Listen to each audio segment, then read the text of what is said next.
What's up, guys? I'm gonna play firered and just talk about whatever's. Guess it's kind of a stream, kind of just me rambling, but I wanted to articulate some of the things that are on my mind because I feel like I'm always like not really putting my thoughts out there. If you guys know me in real life, I'm relatively quiet for the most part. But this past year, I've been thinking a lot about like philosophy, as weird as that sounds. And I don't know, it's just kind of blowing my mind. And I feel like I need to put it on some kind of media because it's really been, I don't know, like scratching my head for like the longest time. So, yeah, dude, like I was listening to this podcast from Luke Smith, this guy on YouTube that I kind of used to just watch for tech and his little commentaries on the Industrial Revolution and its consequences. But he had this stream called it was like pseudoscience against method, something like that. But it was kind of about the ideas of logical positivism, Thomas Kuhn, structure of scientific revolutions, and against method by Paul Feyerabend. And it kind of broke my worldview in a sense, because I was always kind of raised in this, I mean, in the modern world, we're all kind of raised in the secular education system, and we kind of hold things like science in like a religiously high regard. I mean, I did a lot of science. I know scientists and stuff like have things to say, and they have some credence when they talk about, like, let's say, engineering and more practical things, right? But when you really question the foundations of it, you're just like, what the heck? Like, it's kind of faulty in some sense. So I highly recommend listening to that, and it kind of got me on this rabbit hole of, for certain people, I wouldn't say everybody, but for somebody like me, not that it's like, super intellectual or something to be held in high regard, but I literally can't stand not knowing truth. Like, if there is a truth, I want to be on that side for whatever reason. And I think nobody really wants to believe in false things or promote false things or anything like that. Maybe some people do, but I am a person that likes truth, and so philosophy is where people actually question truth, question ideas, and even if they're wrong, it's actually a good thing because they're finding out something more, right? I mean, scientists always say that, like, oh, if you go peer-reviewed, you're kind of ready to be criticized and whatnot, but I have my own opinions on peer review and the scientific academic establishment. But yeah. Dang, first patch of grass I already run into a Pokemon. Okay, anyway. My little investigation brought me to reading books, because I don't know, I feel like everybody nowadays kind of got that Instagram, TikTok knowledge. But even when I was young, I had like, not like a heavy reading habit, but I would read books here and there, especially for like reading log. And I've always found that books are an interesting or more engaging medium of learning things than, you know, all the attention sapping methods of acquiring information nowadays. And so I picked up this History of Philosophy by Frederick Copleston, as well as some classic primary sources like Plato's 5 Dialogues here. Okay. Yeah, I have some books lying around because I didn't want to miss certain topics that I want to go over while I play this firered, and hopefully eat a gym later or so. Let's see how it goes. But yeah, like my investigation of truth from the initial standpoint of the philosophy of science led me to just kind of, I wanted to look at philosophy holistically, like what was the conversation throughout all of history and how did it even get to where we are? Because if philosophy is like a back and forth conversation about what is true, what is false, then everybody has their own arguments and they put forth their arguments, and these arguments kind of interact with each other so that you can kind of discern for yourself what is the nature of truth. Does it even exist, or is everything like relative? Yeah. Watch like a bunch of YouTube videos, have like hours of YouTube, because I was earlier in the year I was going on a hike, like a little hike or walk or run pretty much every week, and I'm still doing like a daily kind of run or walk so I can consume like long form content, because all the short form content I feel like you only get like a small snippet of info that's like not really helpful if you're trying to make a big metaphysical worldview that's like coherent. So I started with the history of philosophy, starting with the pre-Socratics, and then I went into some of the Plato's dialogues, and I also have somewhere I have Timaeus, which is another one of Plato's dialogues that's not in the 5 dialogues. I didn't finish it yet, and you can see I have a whole bunch of books sitting here, but I don't finish anything. It's just freaking, I was buying stuff on thrift books, and then they always had this, they had this like point system where you buy a certain amount of used books, you get a certain amount of points, and then you get free book rewards. So I was kind of stuck in this endless loop of buying physical books, because the more I bought, the more points I got, so the more free books I got. But with the free books I wanted free shipping, and so I bought more books, and then there was this kind of endless loop. So I somehow acquired a pretty decent sized library that I don't think I'll ever finish at this point. But yeah, so going back, starting off with the pre-Socratics, there's this kind of background story of like how in the past, prior to the first philosophers and whatnot, there were the poets. So this is like Homer and Hesiod. So Homer, obviously, you know, Iliad, Odyssey. These are like grand narratives of, let's say, grand narratives of historical events that impose theological and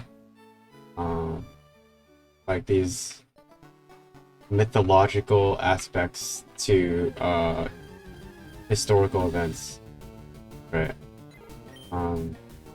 In the Iliad, you kind of get this sense that, the gods have their own allegiances, their own intentions.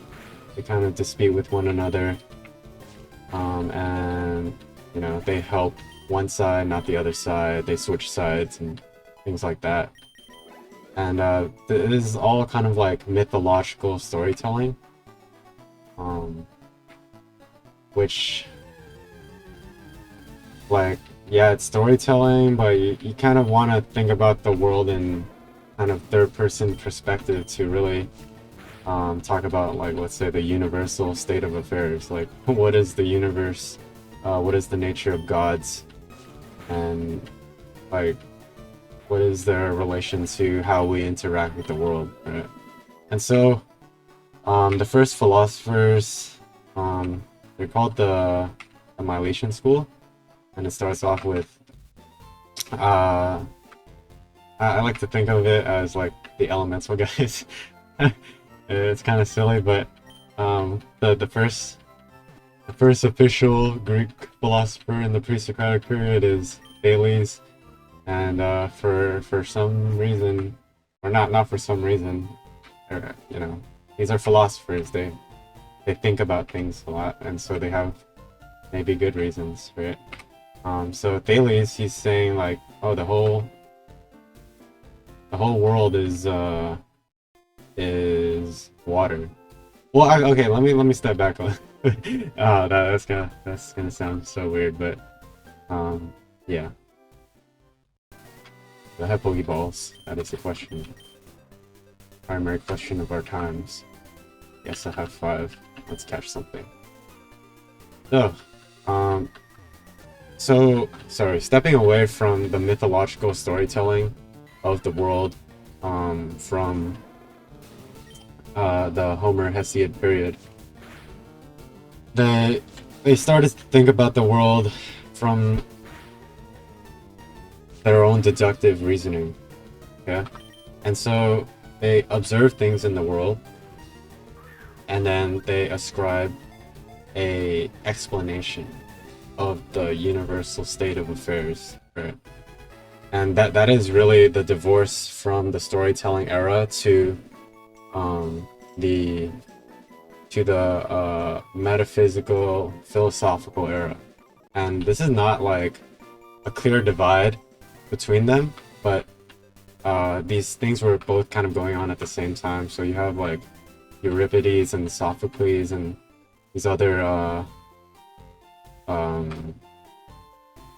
playwriters during this pre-Socratic era, while you also have the more intellectual, like metaphysical state of affairs, reality, the world guys like Thales.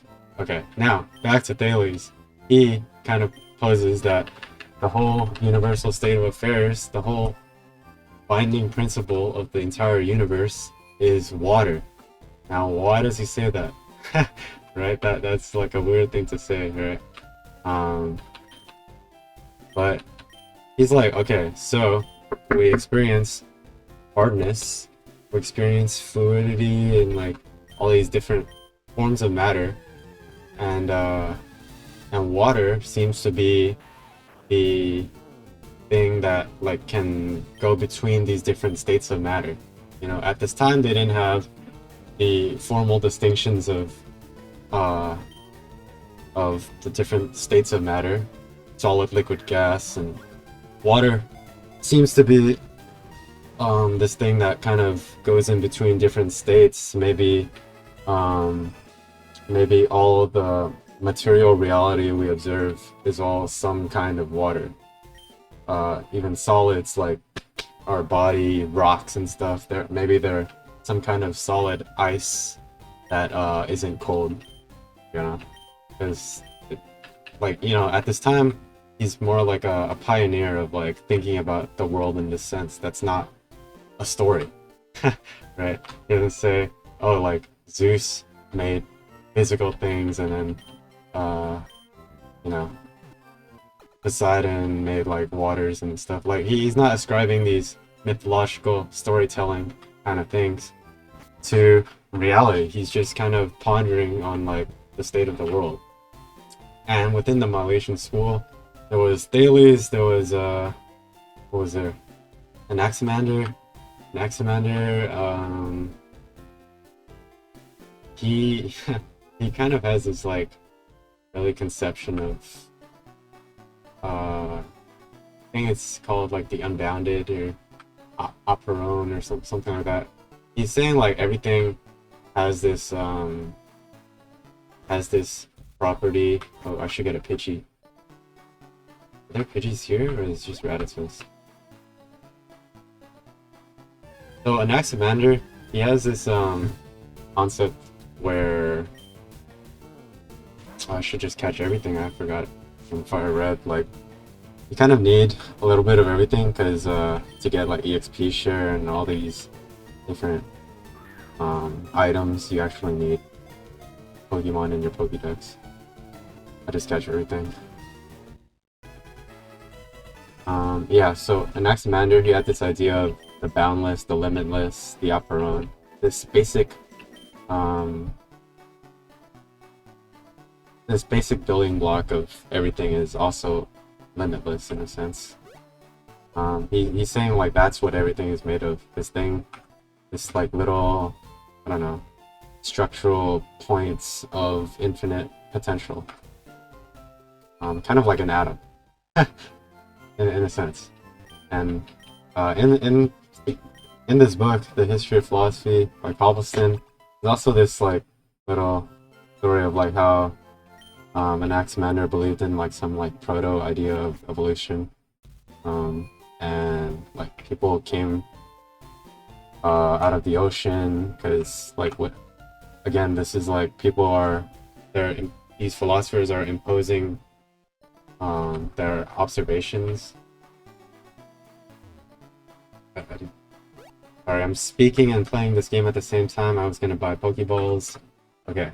Anyway, he observes like, oh, human babies, they're kind of weak and they would never survive in the wild, so we must have come from some lower life form, probably animals or something. And so like he has this proto idea of evolution, and pretty interesting in that sense. Wait, did Fire Red have Premier Ball? Maybe not. They spot 10 for no reason. Okay, whatever. I need some Pokeballs anyway. Let me get back to get a Pidgey. Okay, yeah, there's Anaximander and I think it was Anaxagoras. Anaxagoras was another one of these guys in the Milesian school who thought everything was air. You know, air. He kind of stacks everything into like units of air, like quantity, plurality, and quantity. And he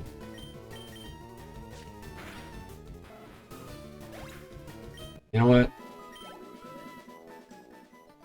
Sorry, I'm looking for a Pidgey, and I'm distracted, so this is probably not going to be a very good talk while I'm distracted. But I just found a Pidgey, and so I will be less distracted. Okay, so he has there's the Milesian school. There's Thales. He says everything is water. Anaxagoras. He says everything is air. And Anaximander.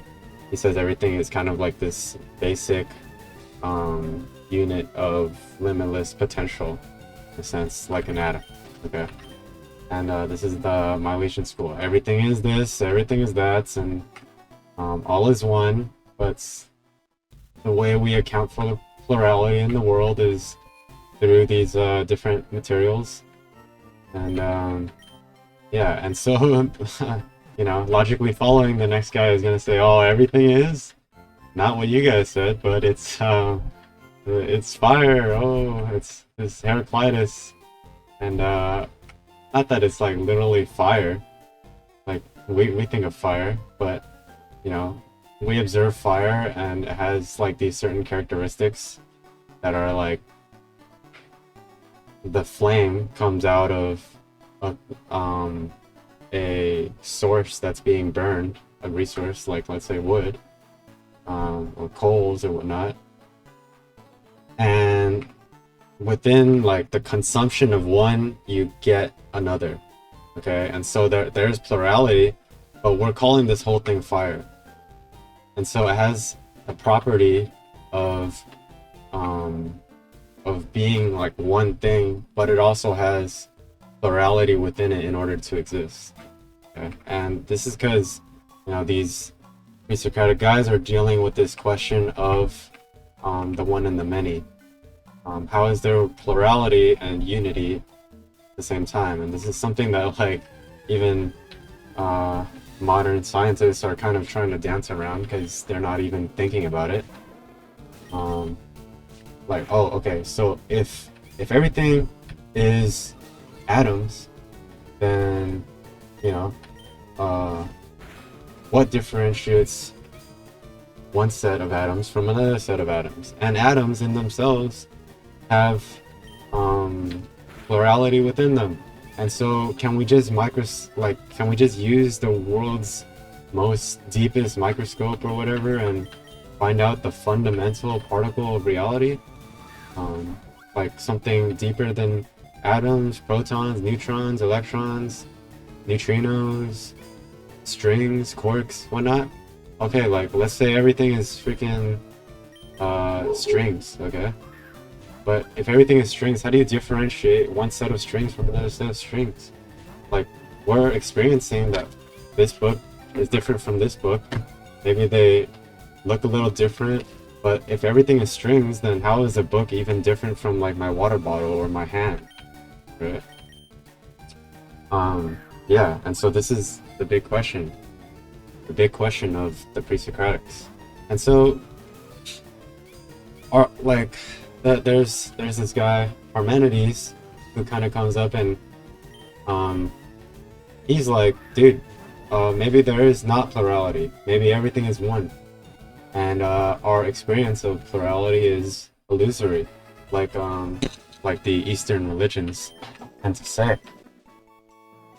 It's all one, bro. You know, like hippies and I don't know. Like I think in Hinduism, I'm not super schooled in Hinduism, but I assume that they believe like, oh, like everything is one. We're all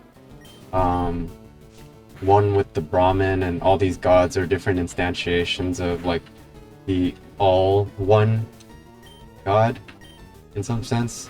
Don't quote me on that. I'm not into Hinduism, to be honest, but that is what seems to be the kind of Eastern mindset in Buddhism too. Like, oh, it's all one. You gotta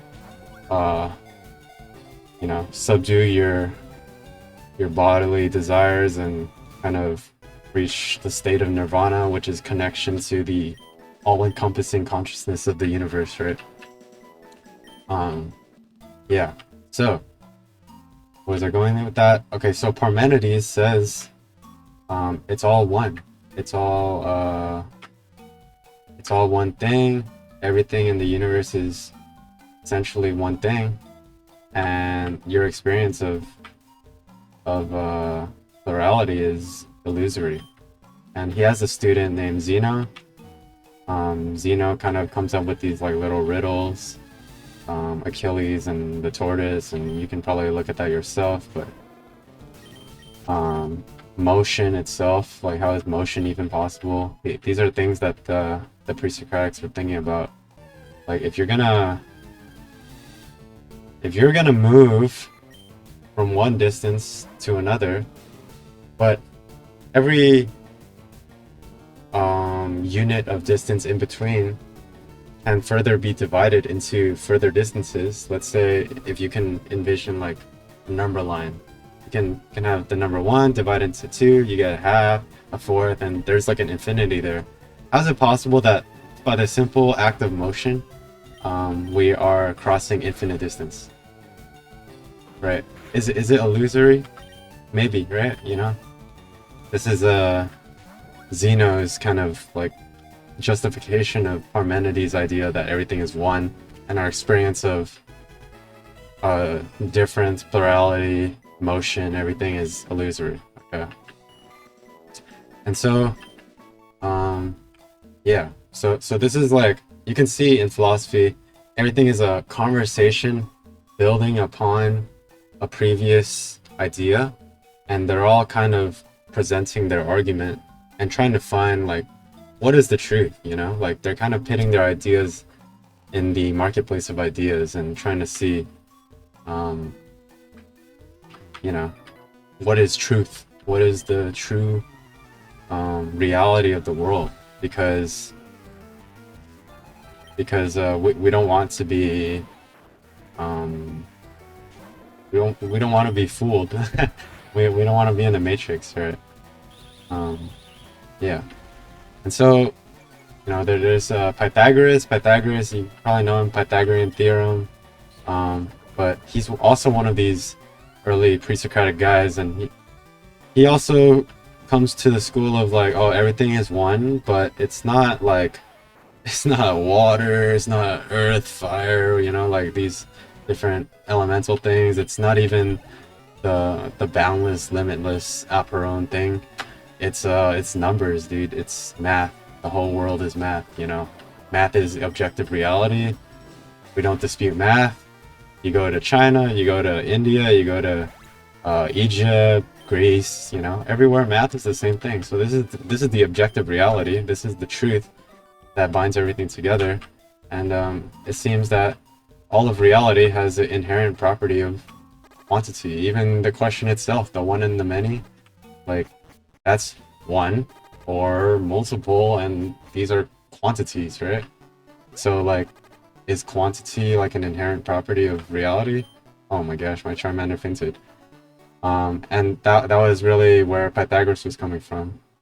He had his own like little cult thing. They believed in souls and the transmigration of souls, and this whole like ascetical life of like you gotta purify your soul through living in a certain way, not eating meat or beans or whatever. And you know, it seems to be a commonality between a lot of these ancient cultures to believe in the purification of the soul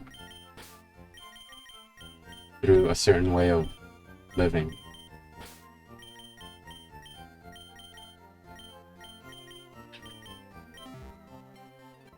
And this is even in, you know, Eastern cultures. We have Buddhist monks and stuff like that. There's this commonality throughout all the cultures where they're trying to purify the soul by doing physical actions or avoiding certain physical actions.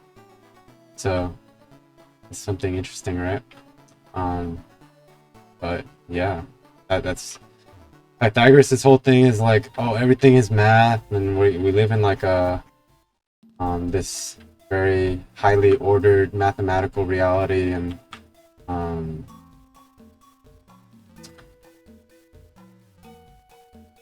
yeah, like everything is math. It's all one, but it's all one through arithmetics. Give me a second to think about what I've been saying in the past few minutes, and let me battle these Pokemon. Okay, after this battle, I'm gonna move Ember to first, Scratch to second, so I'll have my move orders in a better order. Okay, so Parmenides, Zeno, Pythagoras. What comes next is the Atomists. I believe it's Leucippus and Democritus, which are the Atomists, and they have a concept that's the proto-atomic theory, I guess. Everything is like indivisible units of these building blocks, but it still kind of begs the question, like, if everything is one, then how is there plurality? Oh my gosh, like nobody is really getting the answers here, and we're still encountering this today. Isn't that crazy?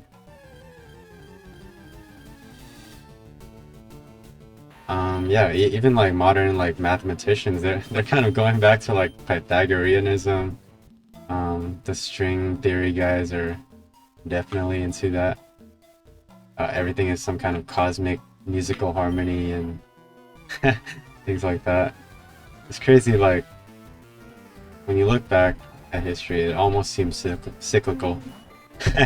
And we're in a very primitive state. Oh my gosh, I forgot to change my move order. Okay. Yeah. Yeah, so that's really the pre-Socratics. And they deal with the question of the one and the many.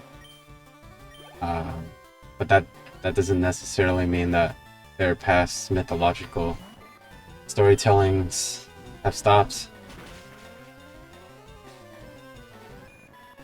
And so, after this, there were the Sophists. The Sophists come around, and they're like, dude, like, forget all this. Why are you talking about universal state of affairs? Why don't we deal with things in the real world without being weirdos? And let's talk about talking. Like literally, they're talking about talking. And I forget to change my move order again. I'm gonna do it right now. And so that they're kind of like rhetoricians, you know? They're like, hey, instead of like looking for like this grand narrative of truth, maybe we can just talk about it, and we'll come to truth through like whatever people kind of accept as truth, like a kind of relativism. And they do this through speaking well, articulating their ideas well, and just the use of clever rhetoric. And eventually they gain a lot of influence because they're good talkers. Does this kind of remind you of the current state of affairs, where politicians kind of give you rhetoric, and they don't actually care about truth anymore? And it's always a confidence game nowadays. And trying to appeal to the masses through clever word tactics. Bro, it's all like, dude, the truth is like, it's all within you, bro. Like, you know, you do you and I do me, and it's all relative because like there's no objective truth, you know. Moral relativism, metaphysical relativism, it's all like up to you, bro. And then of course, more inner people that like to hear truth, like Socrates and his student Plato. Of course, they're like, hell no, we ain't no relativism out here. Like, there's truth, and there'll be students to the truth, even if it's not popular, even if it's not appealing to everybody's emotions. I definitely gotta find a Pikachu and a Kakuna before I leave this forest. So Socrates comes along, and you know, he's kind of dealing with these Sophists and trying to speak out against them. And what he does is he asks a lot of questions. And in Plato's, okay, so Plato is Socrates' student. He's the one that actually writes everything down, and Socrates is kind of against writing things down, because he's like, oh, like if you write everything down, oh my gosh, I used Ember and I wanted to catch a Kakuna. Okay, whatever. I'm gonna stay here for a bit anyway because I need to get a Pikachu. But Plato is really kind of Socrates' scribe in a sense. Like, my great teacher. Oh, dude, Pikachu. Perfect, dude. Okay. Socrates is like this great guy, and I want to keep his legacy going, and so I'll write everything down. Okay. And I'll use him as a character in my fictional stories. So, what is that genre that, like, you know, not to be insensitive, but like a lot of women like to read like fictional stories about certain popular people or whatever, and called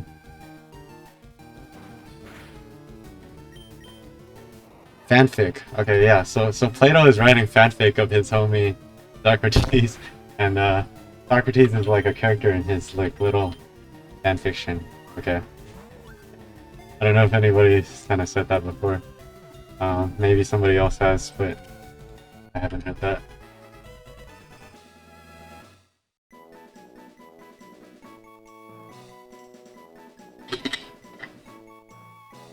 And so,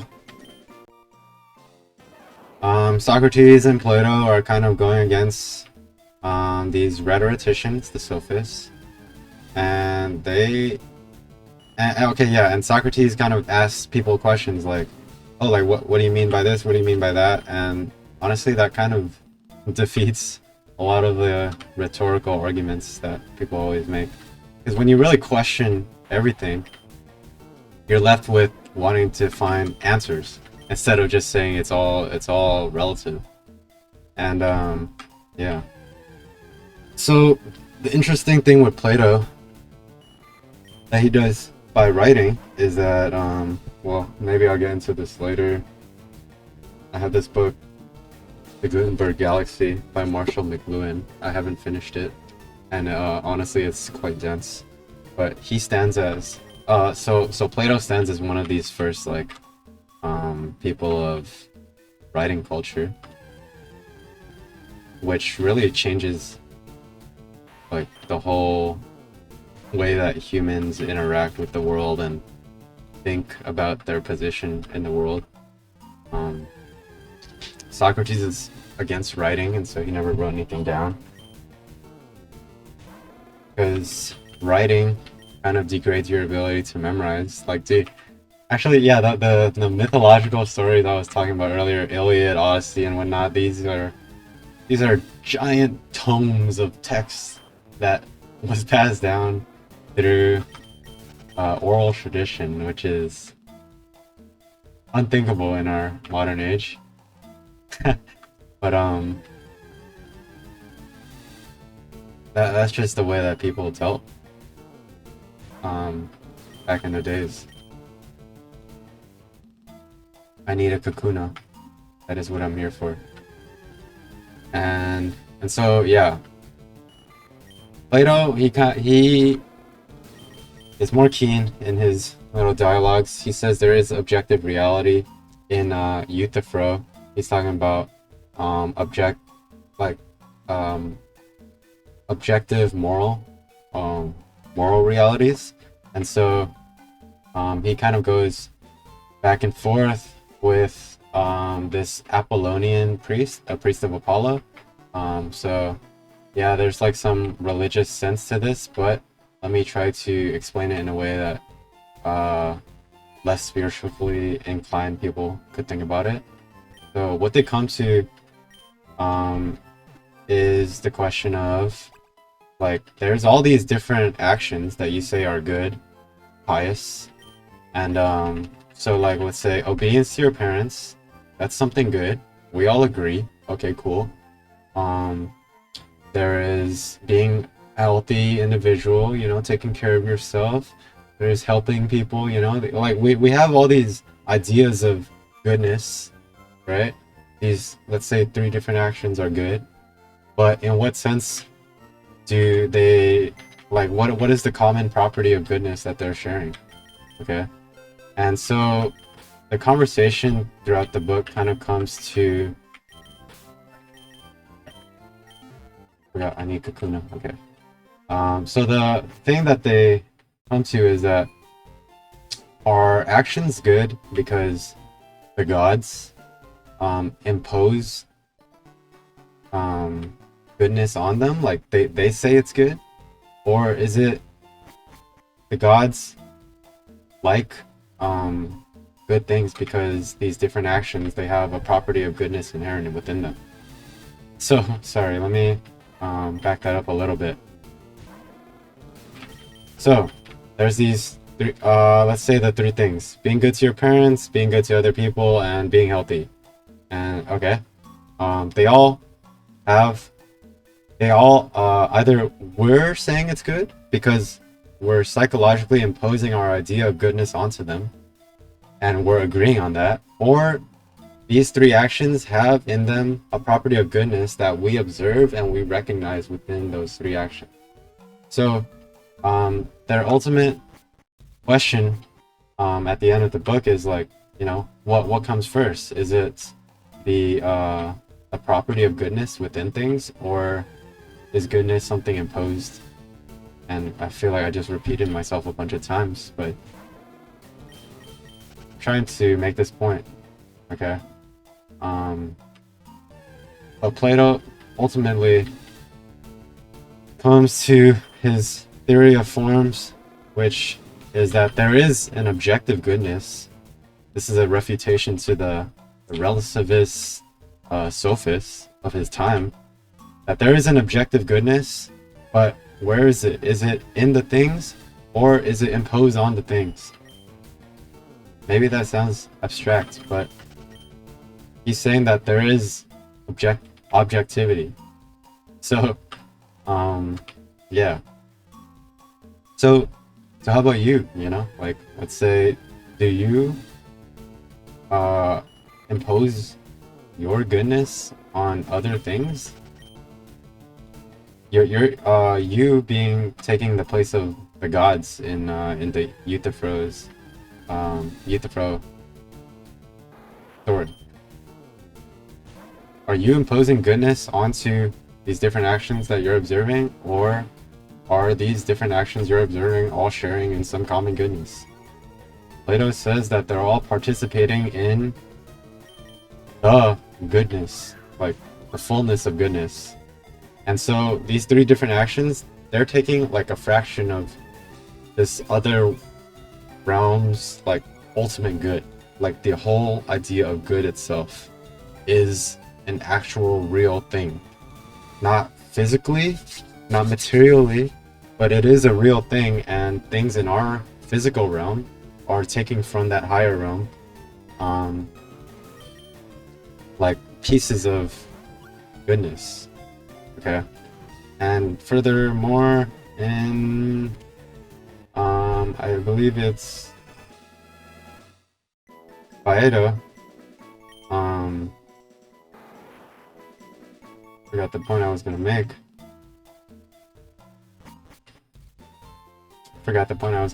But yeah, there is objective reality in the Apology. Yeah, there's the whole Socrates' trial, and he's trying to make an appeal for why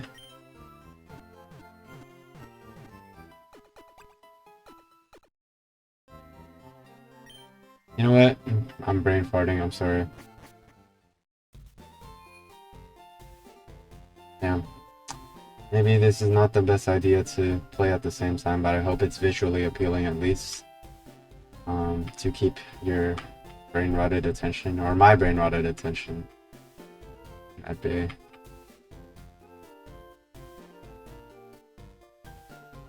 Is there an item here? Yeah, okay, anyway. I'm forgetting what is in these books, man.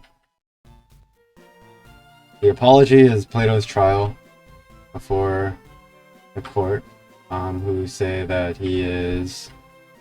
Well, okay, actually, you know what? I'm gonna explain it so that I can show you that I know what's in these books, but also I do want to get back to the ultimate question, which is our initial discussion of what is true. Okay? But okay, so the Apology is the account of Plato, of Socrates' trial in the court. He's accused of corrupting the youth, and he says he's innocent because he kind of gives this whole account of he was trying to find truth, and he was trying to kind of see from the higher ups in the city, like, do you even know what you're talking about? Like, he's questioning all these people, and they kind of get mad You know, like when you question people's basic beliefs, they kind of get mad at you, and he kind of builds this like bad reputation, and then like at a certain scene, he's talking to the Oracle of Delphi, which is like the main oracle priestess or whatever that is like a fortune teller of sorts, high authority in this city and known throughout the world. I believe like Alexander the Great even talks to the Oracle of Delphi in his time. But Socrates is kind of asking like, who's wise? And you know, I want to find out truth from like the wisest people. And then the Oracle of Delphi is like, actually, you're the wisest. Isn't that funny? And he's like, dude, how is that even possible? You like trolling me or what? Because I know I'm not even that smart. Not that smart, not that wise, and then he kind of comes to this realization when he's asking all these people that he thought to be wise, like, hey, honestly, dude, these people don't even know what they're talking about. They're kind of just married to their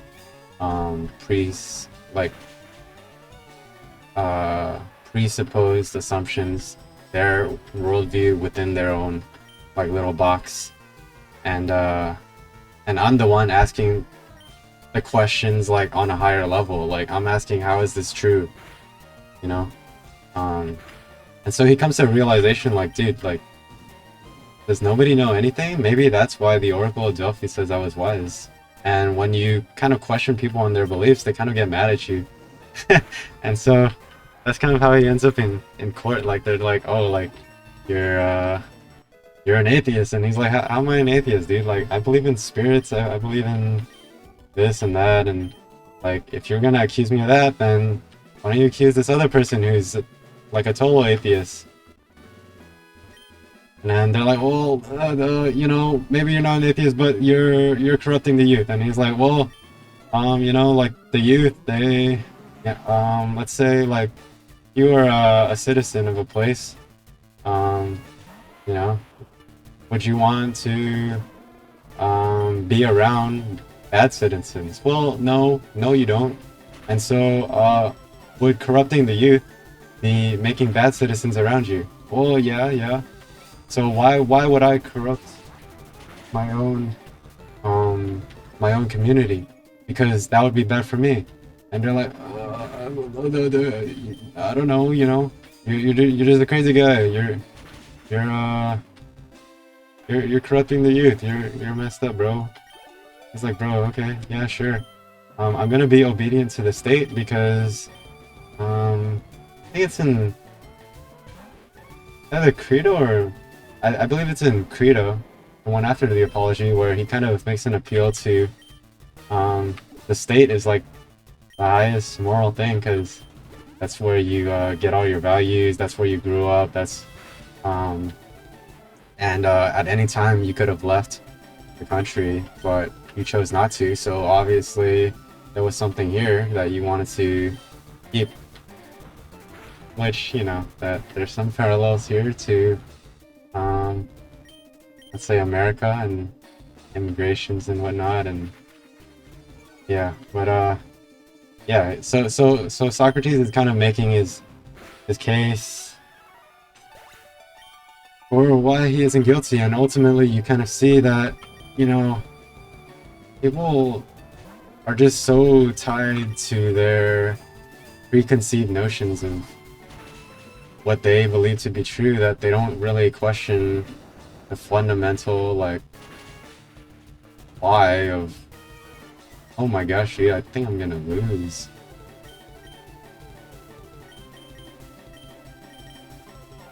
They don't really question the fundamental assumptions of their worldview, and this is even a thing today. But yeah, so yeah, Crito, he kind of defends the state. The state is where you get all these ideas from, and where you grew up and whatnot. In Meno, he kind of presents the idea of like recollection.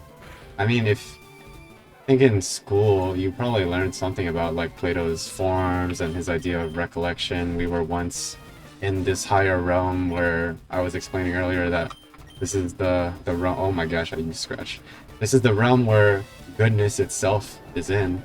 And so we like our souls were there before. Oh wow, our souls were there in this higher realm before we came down, and we're trying to remember everything. And he kind of presents this whole idea of like recollection in Meno, and then Phaedo. Yeah, he's definitely screwed. He's gonna he's gonna die, and all his homies are like, "Aren't you scared of death?" And he's like, I ain't scared of no death, you know. Like, um, if I die, then I'll be with all the homies, and I'll probably be doing the same thing I'm doing now. And death is simply a separation of soul and body, and you know, and if the body is kind of holding you back, then my soul is finally free and stuff like that. And then he has this like funny like cosmological idea of like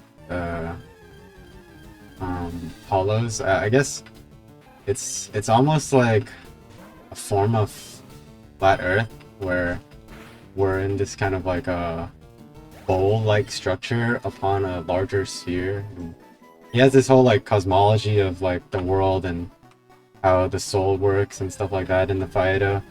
But ultimately, this is Plato. He's building on the conversation of the one and the many from the past, and then him and Socrates, his homie, are refuting relativism. They're arguing for objective realities, and yeah. And so the conversation goes and goes, and then let's say throughout the history of philosophy, I know I've been rambling a lot, but there's gonna be the Plato's student Aristotle. Aristotle has a different idea of like where these forms are. They're inherently in a thing instead of in some other realm. There's Aristotle. I haven't like fully read Aristotle. I think Plato is a lot easier to read, at least for me right now. I'm gonna train. I can level up. But yeah, eventually this develops, and dude, I can't go here. Oh my gosh. Okay. Forget how this game works, but yeah, there's just this like infinite conversation even to today about the one and the many. Okay, and that's the main point I want to get into is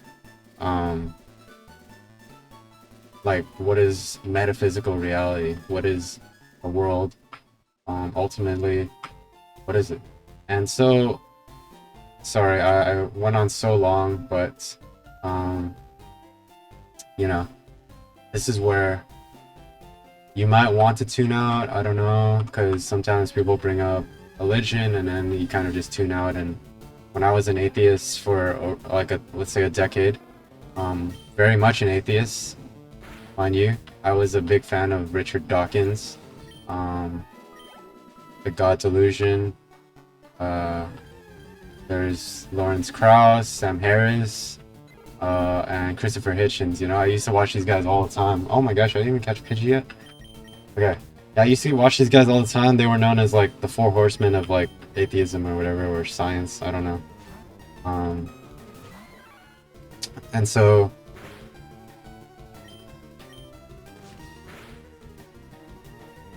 I'm gonna get a little bit into the religion, honestly, not a whole lot.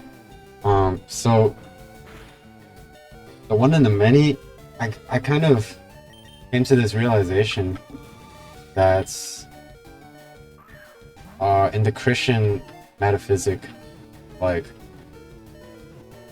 God in himself is the Trinity, plurality, and he's also one. Like there's this kind of mystery going on there. People don't really try to get into it. Of course, you could get into it, and it's all like very technical and whatnot. But here's the sense that we do get. Okay, is that in heaven there is a hierarchy. There is God himself. There is higher level angels, and then there's like a hierarchy within the angels. There's Mary. Above like this cherubim, the seraphim. There's these different ranks of angels. Every angel has their own job, and then there's the saints. There's the people that go to heaven. Let's say the Christians and whatnot. And so there's this kind of hierarchy in heaven already. And if you kind of take a Platonic sense of it, there's like a unity between plurality and unity, in that if in the Lord's Prayer you say like on earth as it is in heaven, you know, so on earth we can have hierarchy, and hierarchy is not necessarily a bad thing, because in heaven there's a hierarchy. And it's what the hierarchy consists of is everything in its right place, and everything in its right place is a harmonious system that all works together. And so everything in reality is an image of that. The family unit is people, like the parents, doing their roles to take care of the child, and they're all kind of harmoniously helping each other, in a sense, to become like the right place in the hierarchy. It's not that the child is less than the parents, or that the wife is less than the husband or anything. They're all kind of on the same like value plane as each other, but they're all playing their separate distinct roles. And so like society can be seen as like a macrocosm of a family unit, and then dude, like, I don't know, like, okay, like, the whole purpose of me making this video was for me to articulate the thoughts I've been having in my head that I can't articulately always present, because these are topics that don't even come up in conversation, right? And they're all very weird. Okay, so in a society, like, there is hierarchy. Hierarchy is inevitable. You're not gonna get this utopia where all beings are on the same plane of the same role, you know? And so that's kind of that's communism. Like, that's flattening everything. That's flattening reality, and reality is inherently hierarchical. A family unit, society, everybody has their own unique, distinct roles, and not any role is any worse than any other, but you're in your right place. And when you're in your right place, your own role, then the whole system itself is in harmony, and it all kind of works together as one whole. So you have plurality, everybody has their role, and a unity, you know? There's these like abstract ideas that I want to get out, but I feel like are not always, they're best to be experienced and not to be articulated, is the best I can present it. And that's kind of where I come with the metaphysics of stuff. But another thing I wanted to talk about was consciousness, because this is something that like modern science doesn't really have a good answer for. And so the books I have regarding that are, I think I mentioned this earlier, Marshall McLuhan's Gutenberg Galaxy and Julian Jaynes' Origins of Consciousness in the breakdown of the bicameral mind. Okay, haven't fully finished either, but the bicameral mind book, I listened to a number of videos on that. I also listened to a video on the Gutenberg Galaxy and like several of Marshall McLuhan's talks, so I kind of have this idea that they are related, okay? And so, in a sense, this is part 2 of this little podcast episode, consciousness. as opposed to earlier. First section would be like, I guess, metaphysics, the one in the many, okay? Oh, dude! Okay, you know what? Before I get to that, additionally, one in the many has this additional component I want to talk about, which is in 1921, there's Ludwig Wittgenstein in the Tractatus Logico-Philosophicus. And that sounds all fancy, but dude, I just started this and I was like, oh, you know, I was kind of mad because, you know, he's one of these guys that's seen as like this high level philosopher, and I feel like in the first like few pages I'm like, bro, did you just skip over the one in the many question that's been asked thousands of years ago? Like, did you not see that flaring issue? So I mean, maybe I could be interpreting this wrong, but he says that the world consists of facts, and every fact contains every sub-fact within that fact. So if I say there is a book, okay, I'm saying that this book in particular is here, and it is also made up of all these material components, and within physical space it's here in this one place and not anywhere else. So not anywhere else being a negative fact. So within me saying there's a book here, there's all these different facts, right, that affect my statement, okay? And okay, I'll use this book so you can see it. So within each fact contains all other facts. You have to be very specific when you talk about anything, because if you're missing a fact, you're not fully presenting that single fact in the first place. If you're missing one of the sub-facts or one of the negative facts, you're not presenting the one fact that you were presenting in the beginning. So this book is here. Boom, you have all these facts. But if each fact consists of all other facts, you know, this book is exerting some gravity on this water bottle that is right here off screen. This book is also exerting some gravity, albeit very, very, very tiny, on you watching at home. Even though you might not know it, this is part of the facts of me saying that this book is here. So if every fact contains all other facts, then how is any fact differentiated from any other fact? Oh my gosh, dude. I was kind of mad reading this because it's like 1921, pretty recent, and you know, people always say like we're so smart nowadays, and he kind of just glosses over this, and maybe he doesn't. I didn't even finish the book. I just got through the beginning, and I know that he like presents near it, like his overall idea is like you can't talk about things that you don't fully know about or whatnot. Maybe I'm botching that, but like maybe he just says like shut up, don't even talk about facts.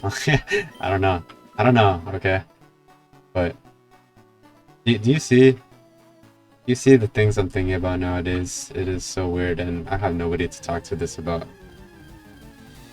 Okay, anyway, back to consciousness, the part 2 that I was mentioning earlier that I didn't get to because I wanted to talk about the Tractatus. So Marshall McLuhan and Julian Jaynes. So Julian Jaynes, breakdown of the bicameral mind and whatnot. There's a good podcast from Luke Smith, who I mentioned earlier, on that thing, and the general thesis is that prior to, like, in very ancient times, there is this concept that consciousness, the idea of the self, and kind of the presentation of the world as like a mental theater of sensory input was not really like was not really fully developed. Like, you don't have introspection, you don't think about your place in the universe. And I feel like that also relates back to earlier when I was talking about, like, in prior to the pre-Socratic times, that people were doing mythological storytelling. Like, maybe they truly directly believed in these mythological storytellings because they don't see themselves as something separate from that mythology, you know. So the general idea is that, like, people weren't fully conscious in the way that we are today, and he presents, like, these different historical kind of documentation, like how people I'll have Charmeleon, I should fight the gym again. How people don't really develop the full sense of conscious thinking until, like, later on. And then like, the reason I mentioned these two books together is that Marshall McLuhan, he also has this idea that is somewhat similar in a sense that, like, prior to print culture, phonetic alphabet, and reading, literacy, mass literacy, hence Gutenberg, the Gutenberg press, people were really a part of their environment, and they didn't think of themselves as separate from that environment. And so what happened with print culture, when we started phonetic alphabet as opposed to like, let's say, Chinese characters or hieroglyphs, phonetic alphabet, let's think the English alphabet, A, B, C, D, whatever. You configure these linearly in a very specific manner, and you get a word, right? This is linear. Letter A, letter B, or let's say cat, C, A, T. 3 letters out of this whole set of letters, and now you have a concept that's formed from the linearity of that word. And in order to form sentences, from this linear structure of a word, you have a linear structure of a sentence. And so our consciousness starts to think linearly, and we're thinking of things in succession, in cause and effect, in categories, and we're starting to develop this sense because we are observers of text. Like, we're separate from the thought itself. Like, we're a thinker, and this is a thought that we're transferring from linear text into our head, and we're processing it linearly. Okay, and that's kind of his idea of, like, why Western culture developed, let's say, like, the Protestant Reformation, the Enlightenment, and linear systematic thinking, while in the East, let's say, like, Chinese cultures, let's say, like, Middle Eastern cultures, they very much keep this oral tradition alive, or if they developed written culture, it's still, like, kind of like Chinese characters, East Asian, it's all like a hieroglyphic in a sense. You see the words, but each character is a whole concept. You know, each letter in the English alphabet, phonetic alphabet, is a small component of what's supposed to be linear. And so the East keeps this more ancient participatory communal mindset, while the West, we develop individualism because we're separate from the oh my gosh, I just got critted, dude. Like, we develop more of an internal state because we're separate from the media that we're consuming. But you know, and you kind of see like how these two ideas relate. Okay, so literacy and the development of consciousness. Well, maybe Jaynes is calling it consciousness, and McLuhan is calling it introspective, like individualism, and we tend to muddy these up, but like we experience the world in a fundamentally different way than people did in the past, and this is just something really interesting that I've been trying to dive into. I haven't finished either of the books, but I thought I'd bring that up because, you know, if somebody would like to discuss things like this, I would love to talk to you about that, because my friends in real life normally do not concern themselves with such banalities and whatnot. They do not care about metaphysical realities and ancient history and the development of consciousness, and I don't blame them either.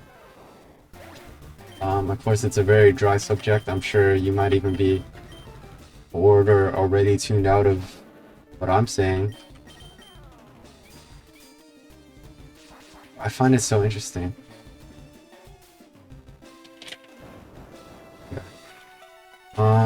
So, oh my gosh, I'm getting smoked at this gym, dude.